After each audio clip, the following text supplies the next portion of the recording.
मेरी जेठानी हर रात को ससुर जी के पैर दबाने जाती और मैं बाहर से सुनती तो जेठानी के रोने की आवाज़ आती। एक दिन मैंने जेठानी से पूछा तो उसके चेहरे का रंग फीका पड़ गया। कहने लगी कि तुम यह बात किसी को भी मत बताना और आज रात मेरी जगह तुम पैर दबाने के लिए जाना। जब मैं ससुर जी के कमरे में गई, ससुर जी ने दरवाज़ा बंद कर लिया और जैसे ही लाइट बंद की मेरे जिस्म से मानो जान निकल गई हो, क्योंकि वहाँ तो मेरा नाम मीनू है। मैं इस दुनिया के सबसे अलग खानदान में शादी करके चली गई थी।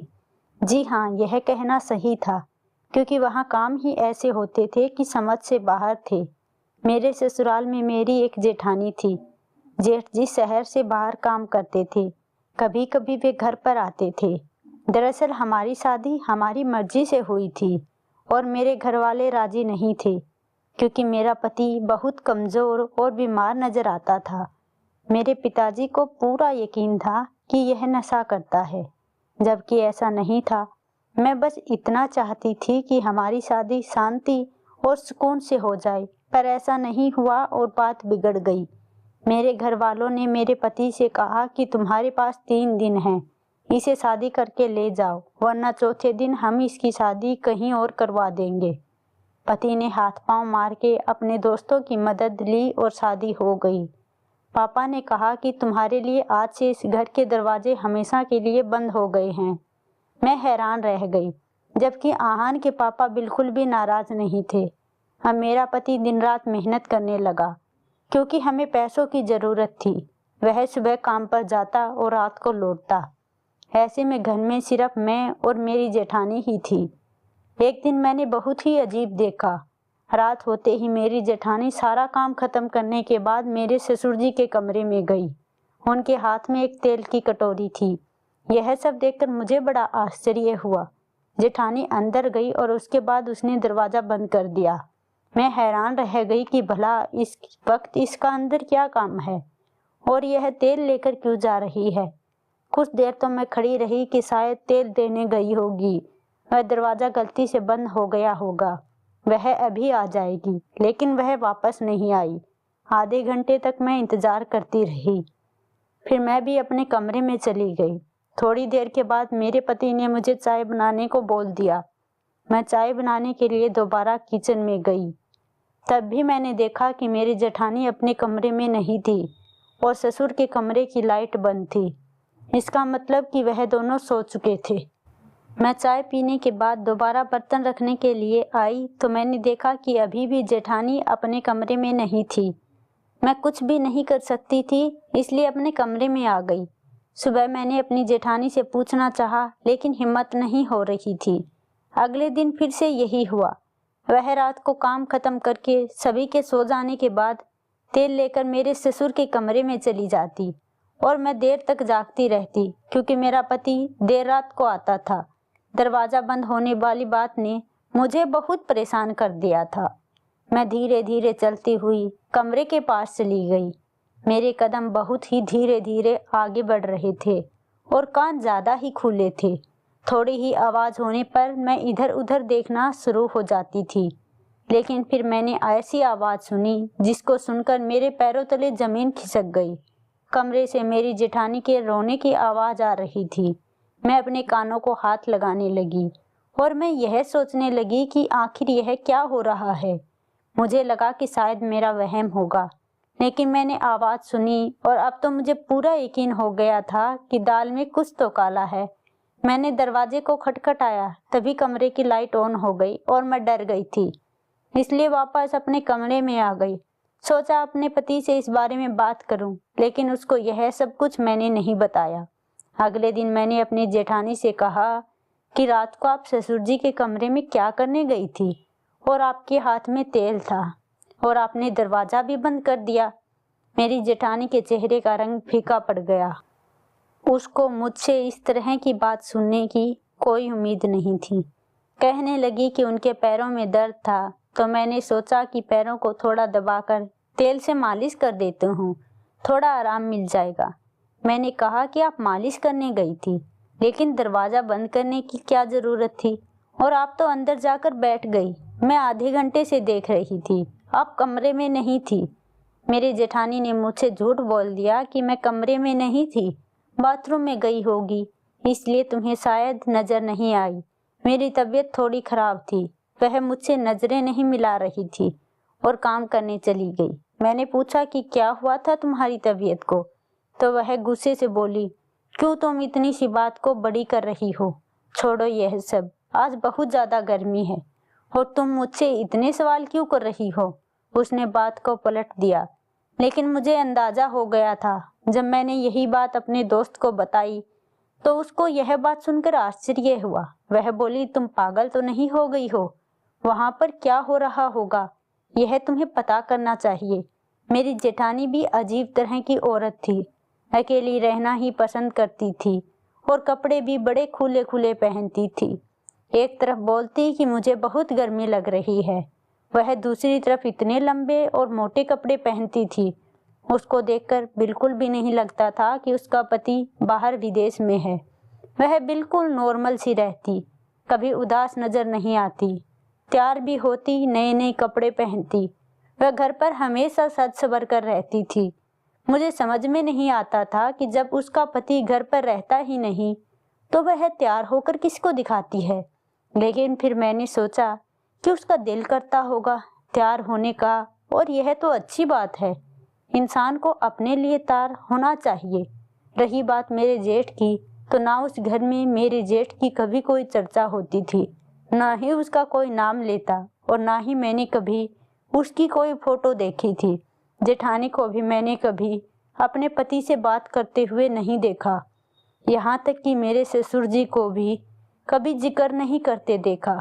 एक दिन हम सब खाना खा रहे थे तो मेरे ससुर जी ने कहा कि भगवान ने मुझे एक ही बेटा दिया है और यह सब कुछ उसी का ही है। साथ में ही वह खांसने लगे। मैंने कहा कि पापा, आपका एक और बेटा भी तो है। कहने लगा, हाँ, एक और बेटा भी है, गलती हो गई मुझसे। बाप थोड़ी ना कभी अपनी औलाद को भूल सकता है। मैं तो मजाक कर रहा था। हम सब हैरान हुए कि वह यह कैसे भूल गए। मेरे पति ने भी अपनी अजीब सी शक्ल बना ली और जेठानी भी इधर उधर देखने लगी। ऐसे लगा कि ये तीनों मुझसे कुछ ना कुछ जरूर छुपा रहे हैं, लेकिन मेरी जेठानी को वही आदत थी।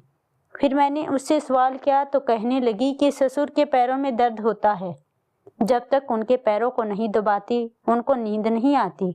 लेकिन मैं यह सोच रही थी कि जब वह सो जाते हैं फिर अपने कमरे में वापस क्यों नहीं आती, ससुर जी के कमरे में ही क्यों रहती है? क्या पूरी रात ही पैर दबाती रहती है? यह रोज ससुर के कमरे में वहीं पर सो जाती है, इसका वहाँ क्या काम है? और वह आवाज, इस बारे में सोचकर तो मेरा दिमाग ही घूम जाता था, जो मैं सोचना नहीं चाहती थी। एक दिन तो अचानक ही ऐसा हुआ कि मैं हैरान रह गई।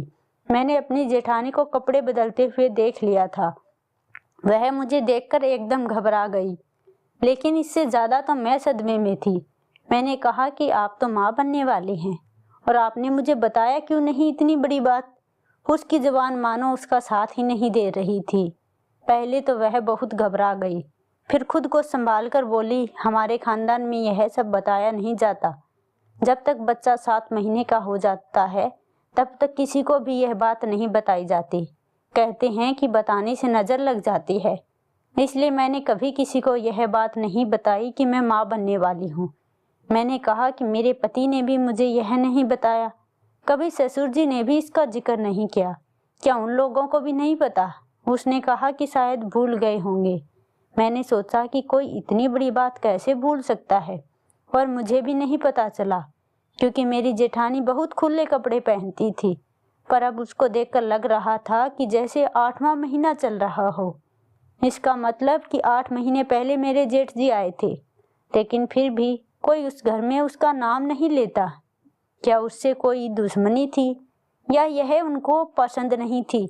इस घर में रहते हुए मुझे अभी 1 ही महीना हुआ था।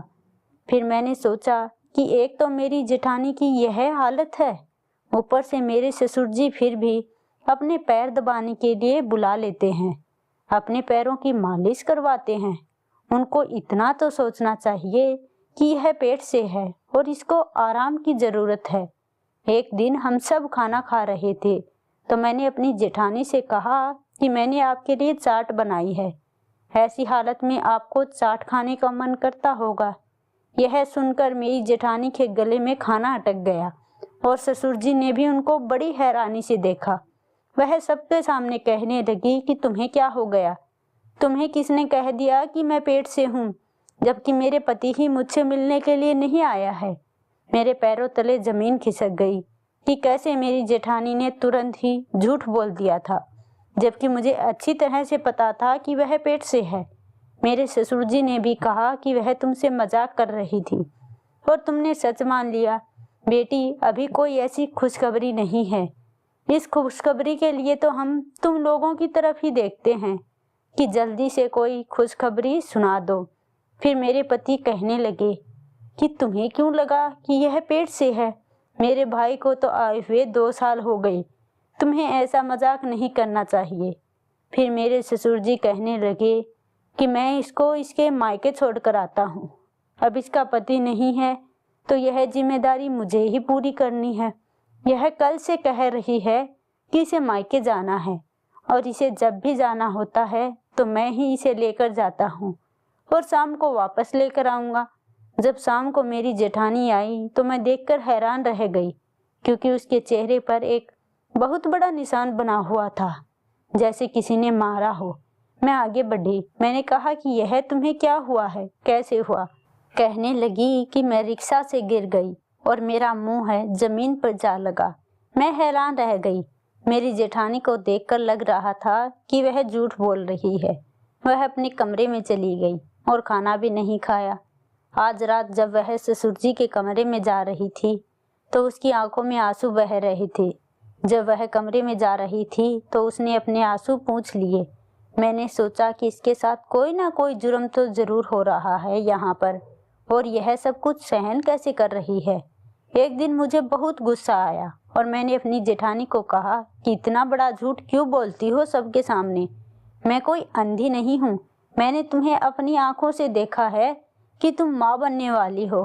तुमने कोई नकली पेट नहीं लगा रखा है और तुम इतना खाती भी नहीं कि तुम मोटी हो जाओ। तुम्हारे पेट में किसका बच्चा है, जबकि तुम्हारा पति 2 साल से घर नहीं आया है। मेरी जेठानी ने मेरी बात सुन ली, लेकिन जवाब कुछ नहीं दिया।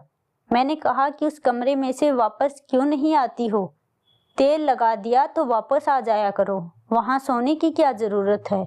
और कौन सा उनके पैरों में ऐसा दर्द रहता है जो तुमसे रोज मालिश कराते हैं? तुम दोनों मिलकर कोई चक्कर चला रहे हो और मुझसे छुपा रहे हो। अगर मुझे पता चल गया तो मैं सारे मोहल्ले में तुम दोनों को बदनाम कर दूंगी। छोड़ूंगी नहीं तुम लोगों को। मुझे पता है कि एक औरत आदमी के बगैर नहीं रह सकती। तुम्हारा पति 2 साल से घर नहीं आया, लेकिन इसका मतलब यह नहीं कि इज्जत का सौदा कर दो। और इस बच्चे का क्या कसूर है? यह दुनिया में आएगा तो किसको अपना बाप कहेगा? क्या तुम इसको इस दुनिया में लेकर नहीं आना चाहती? कब तक छुपाओगी? क्यों अपनी जिंदगी बर्बाद कर रही हो? मेरी जेठानी को भी गुस्सा आ गया। उसने कहा, ठीक है, तुम्हें यही लगता है कि मैं अपने ससुर के कमरे में जाती हूँ और मेरा बच्चा भी मेरे पति का नहीं है, तो आज मेरी जगह तुम मेरे ससुर के कमरे में जाओ। उनको तेल से मालिश करना और फिर देख लेना कि वहाँ पर क्या होता है। मैंने कहा, ठीक है, मैं चली जाऊंगी, देखती हूँ क्या होता है। उसने कहा कि पहले ही ससुर के कमरे की लाइट ऑफ होती है और तुम्हें वहाँ इतना ही कहेंगे कि तेल लगा दो। तुम आराम से तेल लगा देना, उसमें कोई मसला नहीं है। मैंने कहा, ठीक है, मैं भी जाऊंगी और देखूंगी अंदर होता क्या है। मुझे पता था कि औरत की गलती नहीं होती है, लेकिन मुझे यहाँ पर अपनी जेठानी ही गलत नजर आ रही थी और कुछ गलत हो रहा था तो वह फिर किसी को बोलती क्यों नहीं थी? वह बर्दाश्त क्यों कर रही थी? और वह अपने पति से बात क्यों नहीं करना चाहती? मुझे अपनी जेठानी पर शक हो रहा था। मेरा पति तो वैसे ही देर से आता था। मेरे ससुर 10 बजे ही सो जाते थे, इसलिए मेरी जेठानी ने मुझसे कहा कि जो आज तुम चली जाओ। मैंने देखा कमरे की लाइट पहले ही बंद थी। मैंने हाथ में तेल की कटोरी ली और अंदर चली गई। मेरी जेठानी ने कहा कि अंदर जाते ही दरवाज़ा बंद कर लेना और कोई बात पूछे तो आगे से सिर्फ हाँ हूँ ही करना। मुझे डरने की क्या ज़रूरत थी? यह मेरे ससुर थे। अगर पता भी चल जाता तो मैं फौरन बाहर आ जाती। मेरी जेठानी बाहर ही खड़ी रही, लेकिन जब मैं अंदर गई तो अंदर जाते ही मेरे ससुर ने ऐसे बात कही कि मैंने अपने कानों पर ही हाथ लगा लिया। कहने लगे कि मेरी जान, आज इतनी देर क्यों लगा दी। मैं पूरी तरह हैरान रह गई। मेरे पास बैठो, खड़ी क्यों हो, क्या हो गया? नाराज हो गई मुझसे। वह ऐसे बोल रहे थे जैसे कोई अपनी पत्नी से बात कर रहा हो। मुझे वहां 2 मिनट ही हुए थे कि मैं तुरंत से बाहर आ गई और अपनी जेठानी को हैरानी से देखा। फिर वह मुझे अपने कमरे में ले गई और उसने मुझे एक तस्वीर दिखाई जिसमें वह अपने ससुर के साथ दुल्हन बनी बैठी थी। उसने कहा कि यह मेरे ससुर नहीं, मेरे पति हैं और मेरी शादी हुई है। तुमने जो आवाज़ सुनी वह इसी वजह से थी। इस हालत में पैर दबाकर मैं बुरी तरह से थक जाती थी, इसलिए मेरे मुंह से ऐसी आवाज़ें आने लगती थी। यह आपके ससुर जी अच्छे इंसान नहीं हैं, मुझ पर जुल्म करते हैं, मुझे अपना गुलाम समझते हैं क्योंकि मेरे आगे पीछे कोई नहीं है। लेकिन यही मेरे पति हैं और बच्चा भी इन्हीं का है। उन्होंने कहा कि जब बच्चे के दिन आएंगे तो वह मुझे गांव भेज देंगे और कुछ ना कुछ करके कह देंगे कि यह बच्चा गोद लिया हुआ है। तुम्हारे पति ने मिलकर यह प्लान बताया था कि तुम्हें यह बात पता ना चले, नहीं तो बदनामी होगी। हमारे खानदान में यह बात किसी को भी नहीं पता। जब तुमने सबके सामने कहा कि आप देखते हैं तो उन्होंने मुझ पर बहुत गुस्सा किया और मुझ पर हाथ भी उठाया। तभी मेरे चेहरे पर घाव थे। सारे रास्ते उन्होंने मुझे बातें सुनाई। यह खानदान बहुत ही अजीब है। यहाँ बहुत सारे राज दबे हैं, जिनमें से मैं भी एक राज हूँ। तुम्हारे पति ने तुम्हें यह बात शायद इसलिए नहीं बताई कि तुम अलग से ना सोचो, तुम्हें बुरा ना लगे, लेकिन तुम अपने पति को बता देना कि तुम्हें सब कुछ पता है और खामोश रहना। मेरे पति खुद ही तुम लोगों को यह बात बता देंगे जब तुम्हें यहाँ पर कुछ महीने हो जाएंगे, लेकिन तब तक तुम मेरी जासूसी मत करना।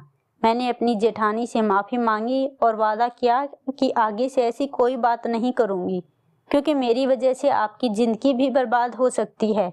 उसके बाद यह बात मैंने अपने पति को बताई तो वह भी शर्मिंदा हो गया और कहने लगा कि मेरे पिता ने इस लड़की से शादी की है, इसलिए तो हमारी शादी के खिलाफ नहीं थे। उनको उनके हालात पर छोड़ दो और मेरे साथ अपनी ज़िंदगी की शुरुआत करो। फिर ससुर के यहाँ बेटी पैदा हुई तो उनके अंदर भी थोड़ी सी शर्म आई, क्योंकि पहले उनकी कोई बेटी नहीं थी जिसे वह अच्छे तरीके से रखते और अपनी पत्नी का ख्याल भी रखते। हम लोग अपनी ज़िंदगी में और वे लोग अपनी ज़िंदगी में खुश रहने लगे।